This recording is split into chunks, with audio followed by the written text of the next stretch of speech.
Hello, welcome to পূর্বাশাস world. আশা করি আপনারা সবাই খুব ভালো আছেন।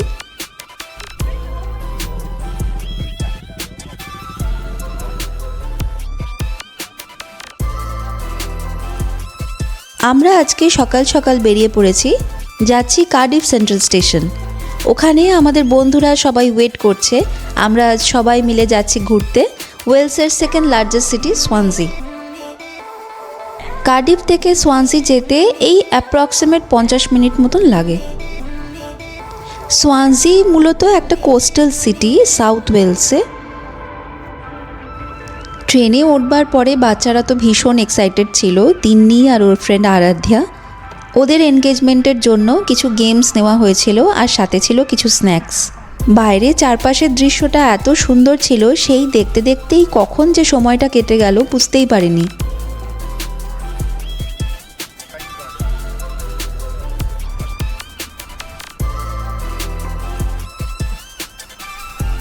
আমি চাটা পেলাম না, এই যে আমি রোজ যে বানিয়ে দিই সেই জন্য। আর কত চা খাবে? চা খেতে দিলাম, রানিং করতে করতে এইটুকু খালি চা রেখে বলছে যে হয়ে গেছে, আমার অনেক খেয়ে নিয়েছে। আর চাই নেই, এই যে ফাঁকা বোতল নিয়ে ঘুরে। সোয়ানজি যে শুধুই একটা কোস্টাল সিটি তা কিন্তু না। 19th সেঞ্চুরিতে সোয়ানজি ছিল এক ইন্ডাস্ট্রিয়াল পাওয়ার হাউস এবং এর আরেক নাম ছিল কপারোপলিস, কারণ বিশ্বের অর্ধেকের বেশি কপার এখানেই প্রডিউস হতো, যা তখনকার দিনের শিপ বিল্ডিং, ইন্ডাস্ট্রিয়াল মেশিনারি বানাতে এবং আরও অনেক মূল্যবান কাজে ব্যবহার হতো। ফার্স্টেই আমরা যাচ্ছি সোয়ানজি মিউজিয়ামে। সোয়ানজি ওয়েলসের সেকেন্ড লার্জেস্ট সিটি, সেটা তো আমি আপনাদেরকে বললাম। আর সোয়ানজি মিউজিয়াম হচ্ছে ওয়েলসের ওল্ডেস্ট মিউজিয়াম। এটা 1834-এ বানানো। এই মিউজিয়ামে সোয়ানজি, ওয়েলস আর বিশ্বের অন্য জায়গার কালেকশনস রাখা আছে।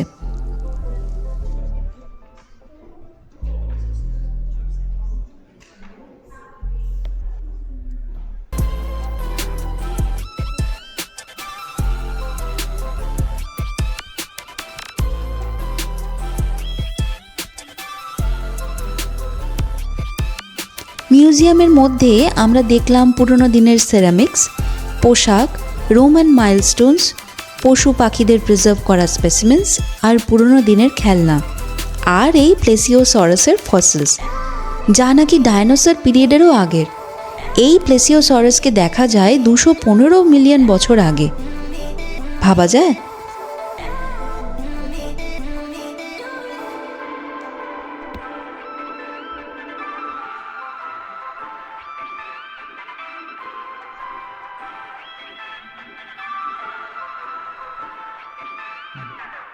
I think it's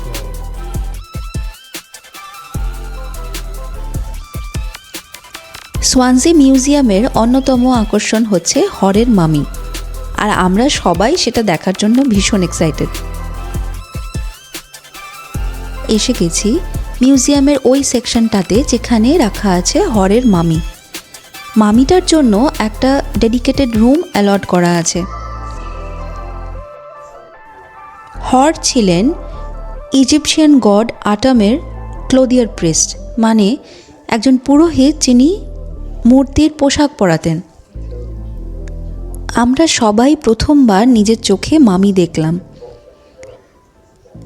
হরের মামির রুমটা থেকে বেরিয়ে যখন সবাই একটু ভয় পেয়েই আছি অলরেডি, তখন মিউজিয়ামের গাইডের কাছে শুনলাম আর এক ভয়ানক গল্প, এক রাক্ষসের গল্প।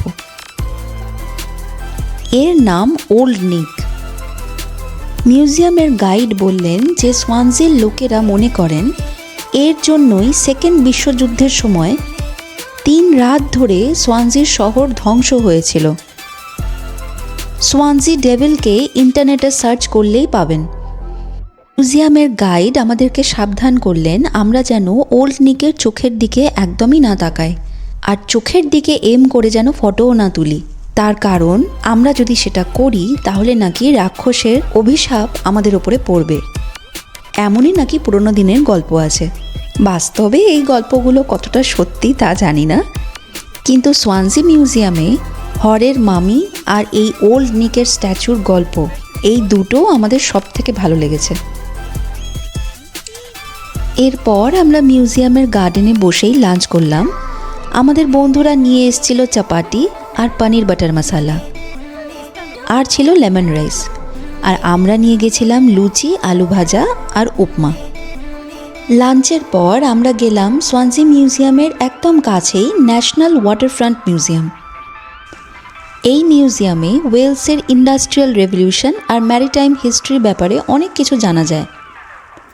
এই ওয়াটারফ্রন্ট মিউজিয়াম বিগত 300 বছরের গল্প বলে। এখানকার বিশেষ আকর্ষণ ওয়েলসের তৈরি এই প্রথম এরোপ্লেন এবং এই প্রথম যুগের স্টিম ইঞ্জিন। এটি পুরনো সোয়ানজি ডকের 1901 সালের ওয়্যারহাউসে অবস্থিত এই মিউজিয়াম। ওয়াটারফ্রন্ট মিউজিয়ামটাও আমাদের ভালোই লেগেছে। ওয়াটারফ্রন্ট মিউজিয়ামের ব্যাক গেট দিয়ে বেরিয়েই সোয়ানজি মারিনা, আমাদের কার্ডিফ পেনার্থ ম্যারিনার মতোই। এত ফটোজেনিক কয়েকটা সুন্দর ফটো না তুলে পারলাম না। পেনার্থের ভিডিওটার লিঙ্কও আমি ডেসক্রিপশন বক্সে দিয়ে রেখেছি।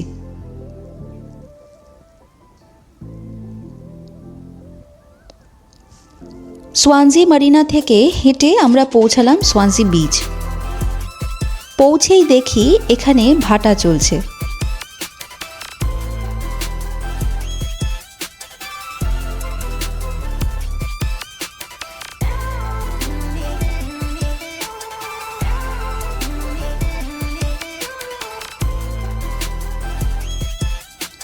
অনেকক্ষণ হাঁটার পর জলের কাছে যখন পৌঁছেছি তখন দেখছি আবার জোয়ার শুরু হচ্ছে।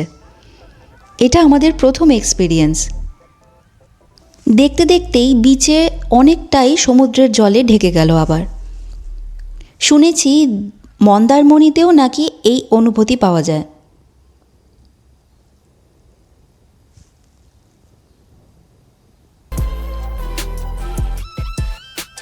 দারুণ মেঘ করে আসছিল আকাশে, এক কথায় একদম ড্রামাটিক। দূরে যে ওই ছোট্ট পাহাড়গুলি দেখা যাচ্ছে ওটাই হচ্ছে মাম্বলস। আমাদের পায়ে বিশেষ আর কোনো জোর ছিল না, সকাল থেকে এত হাঁটাহাঁটি করছি, বাট এক্সপ্লোরেশনের তাগিদেই রওনা দিলাম মাম্বলসের উদ্দেশ্যে। মাম্বলসের বাঁধানো প্রমেনেডটা ভীষণই সুন্দর। আমাদের ঘুরতে ঘুরতেই সন্ধে 7টা বেজে যায়।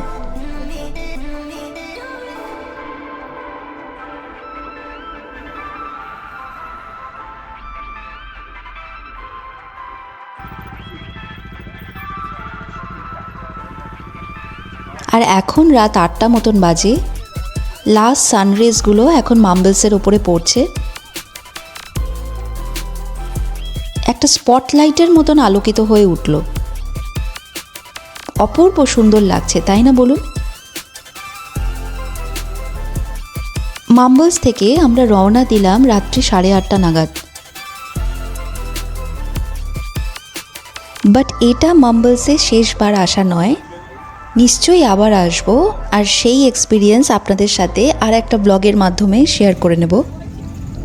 আশা করি সোয়ানজির এই ব্লগটা আপনাদের ভালো লেগেছে। ভালো লাগলে চ্যানেলটাকে একটা সাবস্ক্রাইব করে দেবেন। দেখা হবে আবার একটা ব্লগে। ভালো থাকবেন সবাই। Thank you for watching.